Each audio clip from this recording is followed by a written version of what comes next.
नमस्कार साथियों, एक बार फिर मैं दीपंकर समझदार, चार्टर्ड अकाउंटेंट, आपका दोस्त और बिजनेस ग्रोथ एसोसिएट आज वैल्यू इन्वेस्टिंग के कंसेप्ट के बारे में आपको क्लियर करने वाला हूं। साथ ही साथ वैल्यू इन्वेस्टिंग के प्रिंसिपल्स भी आपको बताऊंगा। क्योंकि वैल्यू इन्वेस्टिंग क्या है, सबसे पहले जानते हैं। वैल्यू इन्वेस्टिंग है ऐसे स्टॉक को फाइंड आउट करना जिसका एक्चुअल रेट मार्केट रेट से बहुत ज्यादा है और हम लोगों ने उसको आइडेंटिफाई कर लिया है, और अगर उस पर इन्वेस्ट करेंगे तो वो लंबे समय में हमको ज्यादा पैसे देने वाला है। इसके पीछे एक कंसेप्ट भी है। कंसेप्ट क्या है? कंसेप्ट ये है कि बहुत सारे स्टॉक ऐसे हो सकते हैं जो कि मार्केट में जिसका रेट उसके एक्चुअल नेटवर्थ से, एक्चुअल इंट्रिंसिक वैल्यू से बहुत ज्यादा हो। तो ये चीज हम लोग को ध्यान में रखना पड़ेगा, एनालाइज करना पड़ेगा, खोजना पड़ेगा। इससे पहले एक और चीज जानते हैं कि इसको पॉपुलराइज किसने किया। ये शब्द को, वैल्यू इन्वेस्टिंग वाले शब्द और कंसेप्ट को, इसको पॉपुलराइज किया बेंजामिन ग्राहम और वारेन बफे ने। इसी कारण वैल्यू इन्वेस्टिंग के राजा माने जाते हैं बेंजामिन ग्राहम और वारेन बफे। उनके जो इन्वेस्टमेंट का पैटर्न ही वैल्यू इन्वेस्टिंग है। तो आप भी वैल्यू इन्वेस्टिंग करना चाहते हो, रिस्क कम लेना चाहते हो और ज्यादा प्रॉफिट कमाना चाहते हो, मल्टी बैगर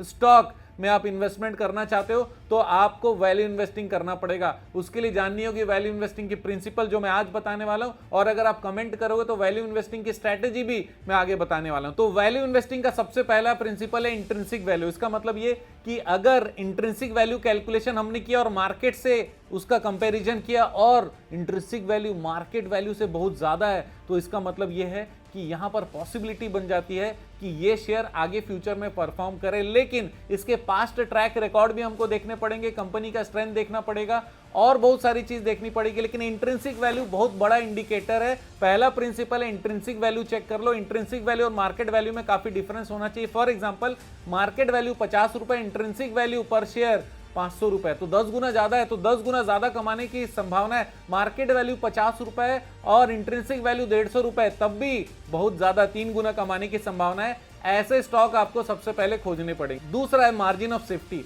अगर आपको ऐसे स्टॉक चाहिए जिसमें ज्यादा फायदा कमाना है, वैल्यू इन्वेस्टिंग करना है, तो फिर जो इंट्रिंसिक वैल्यू चल रहा होगा उससे डिस्काउंटिंग रेट में खरीदना होगा। इंट्रिंसिक वैल्यू 100 रुपए चल रहा है और मार्केट में उसका 50 रुपए चल रहा है, तो फिर बीच का जो डिफरेंस है ये सेफ्टी है। क्यों? क्योंकि जितना कम में हम लोग खरीदेंगे उसके ओरिजिनल प्राइस से, जो कि इंट्रिंसिक वैल्यू है, उतना ज्यादा हमारी संभावना रहेगी कि कहीं पर अगर कोई डिप भी आ जाए तब भी हम लोग लॉन्ग टर्म में बहुत सारे पैसे कमा सकते हैं। कम से कम दुगुना तो होना ही चाहिए। यस और नो? तीसरा इंपॉर्टेंट प्रिंसिपल है long term perspective. Value investing को कोई 1 दिन, 2 दिन, 5 दिन, 10 दिन या फिर 1 महीना, 2 महीना, साल भर के अंदर में ही उसका बेनिफिट ले ले, ऐसा नहीं है। वैल्यू इन्वेस्टिंग लॉन्ग टर्म का कंसेप्ट है। क्यों लॉन्ग टर्म का कंसेप्ट है? क्योंकि भैया मार्केट को पता ही नहीं है कि उसका एक्चुअल रेट आज की डेट में क्या है।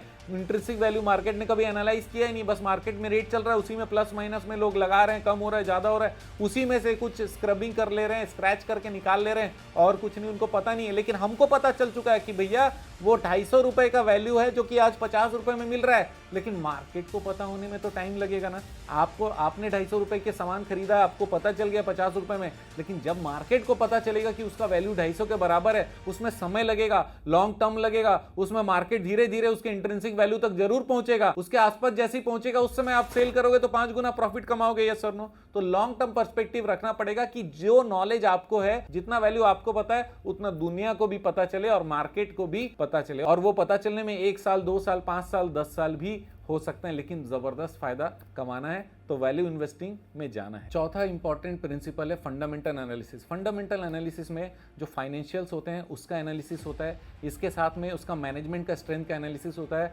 उसके प्रॉफिटेबिलिटी का एनालिसिस होता है, कंपनी का हेल्थ और परफॉर्मेंस का एनालिसिस होता है, जो कि पास्ट में उसने किया, प्रेजेंट में वो कर रहा है। इसके साथ ही साथ फ्यूचर में उसके पास में क्या क्या पॉसिबिलिटीज है, कौन कौन से कॉन्ट्रैक्ट्स आ गए, कौन कौन से नए एवेन्यूज उन्होंने निकाले हैं, कौन कौन से नए प्रोडक्ट या सर्विसेज वो लॉन्च करने वाले हैं जो कि नए मार्केट या मार्केट के नए रिक्वायरमेंट को फुलफिल करने के लिए, और क्या वो डायनामिक है, क्या वो चेंजेस हो रहा है, क्या दुनिया में चेंजेस हो रहा है तो इसमें भी चेंजेस हो रहा है कि नहीं हो रहा है इस कंपनी में, और ये कंपनी मार्केट को पकड़े हुए कि नहीं पकड़े हुए और थोड़ा फ्लेक्सिबल भी है कि नहीं है। ये सारी चीजें देखनी है फंडामेंटल एनालिसिस में, राइट? पांचवा इंपॉर्टेंट प्रिंसिपल है क्वालिटी कंपनीज। इसका मतलब ऐसी कंपनीज को चूज करना है वैल्यू इन्वेस्टिंग में जिसका फंडामेंटल अच्छा हो, जिसका ट्रैक रिकॉर्ड अच्छा हो, जिसका हिस्ट्री अच्छा हो, जिसका डेप्थ, जो उधारी हो बहुत ज्यादा ना हो। क्योंकि उधारी जब भी हम लोग लेते हैं, डेप्थ लेते हैं, तो उसके पीछे फिक्स्ड कॉस्ट बहुत ज्यादा रहता है और कहीं पर भी अगर टर्नओवर कम हुआ तो उस समय फिक्स्ड कॉस्ट हमारे लिए बहुत बड़ा दर्द होता है। बहुत सारी कंपनी इंसॉल्वेंसी में चली जाती, बड़ी बड़ी कंपनीज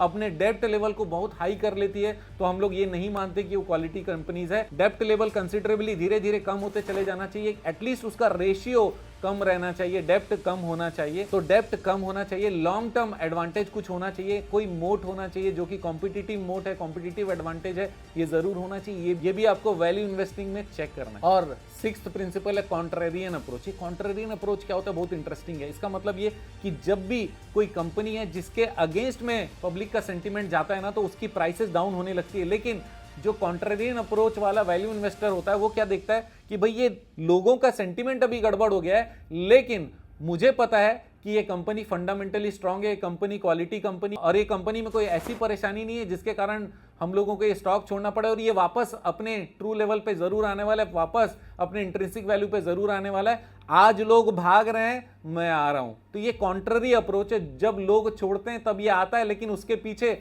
वैल्यू इन्वेस्टिंग के सारे प्रिंसिपल को लगाता है, देखता है कि नहीं भैया मजबूत कंपनी है, आज तक मजबूत रही है, कभी कोई मिस कमिटमेंट किया नहीं, कभी कोई प्रॉब्लम हुआ नहीं, ट्रैक रिकॉर्ड जबरदस्त है, प्रॉफिट हर साल इतना बढ़ते ही चला जाता है, 20% बढ़ता ही है, कम होने के कोई चांसेस नहीं, केवल एक नेगेटिव सेंटिमेंट है। तो हमारे लिए मौका है, दूसरे लोगों को जाने दो, हम ये मौका का फायदा उठाने दो, राइट। तो वैल्यू इन्वेस्टिंग के ये 6 प्रिंसिपल्स अगर आपको पता है तो आप इन्वेस्टिंग करने के लिए एक सही रास्ता उठा सकते हैं। मैं आपको बता दूं कि हमारा वीडियो आप लोगों के लिए गाइडलाइन है, आप लोगों को नॉलेज प्रोवाइड करता है, और किसी भी तरीके से कोई स्टॉक या किसी कंपनी को प्रमोट करना हमारा उद्देश्य नहीं है। लेकिन आपको प्रमोट करना, आपको फायदा होना चाहिए, आपको नॉलेज होना चाहिए, आपको डिसीजन लेने में सुविधा होना चाहिए, ऐसा तो मैं करता ही रहूंगा। आप जानते हो मेरा मिशन है हमेशा आप लोगों की मदद करना और समय पर सारी जानकारी देना। वीडियो को लाइक जरूर करिएगा, शेयर करिएगा, सब्सक्राइब अगर नहीं किया तो जरूर कर लीजिएगा, और कमेंट करेंगे तो मैं और बहुत सारे वीडियोस आप लोगों के लिए बनाता रहूंगा। आपका दिन जबरदस्त और शुभ हो।